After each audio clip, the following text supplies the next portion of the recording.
I've been into a lot of late night digging into understanding why some start stall, and also I've realized that I'm looking at picking a niche in a very totally wrong way. Thanks to Shubha, this is an important variable when it comes to picking a proper industry. So simple versus complex decision making unit. What do you need to choose? This is day one, the speed to pay challenge. Complex decision making versus simple decision making unit, there's a massive difference. So at the start, you need to start with the simplest version because you need to go to that client who is a decision maker or who is involved in the decision making team, which must be a very small team. So because we need to stop ignoring these terminologies that RFPs and RFQs, because this is request for proposal and request for quotation. So these are some steps that take a lot of time, 1 to 2 months, and then you need to stop staying stuck with that same client and to understand the payment procedures and all of that. So look for a small team, not an organization, and start valuing fast moving teams. Okay, at the start, speed is what can help you to stay ahead of the curve, right? So choose a fast moving industry and people who value your time as much as you do, right?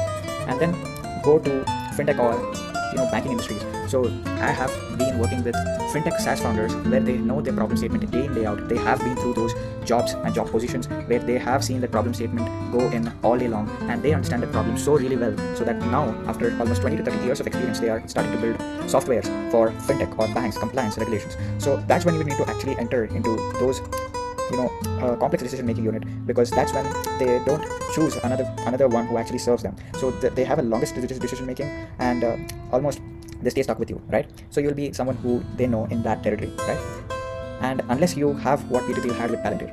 Okay, this is one of the most beautiful examples. Like Peter Thiel went to the CIA's venture. So he got seed funding from In-Q-Tel and then got introduced to that CIA's industry, and then he got that lighthouse client. So when he got to meet with CIA's venture arm, that's when he got introduced. And so you need to understand who you need to target and who you need to target at first, so that when people hear about that client, they further close very easily. Like one single client, like who's a lighthouse client, like Shubha says, he need to be a lighthouse client who then other client sees your work with that client and then come to you. So pick the right client at first, target that lighthouse client. This will be the day one goal. I'm looking for the shortcut. So if you don't have expertise in the complex industry yet, we need to choose a simple decision making unit.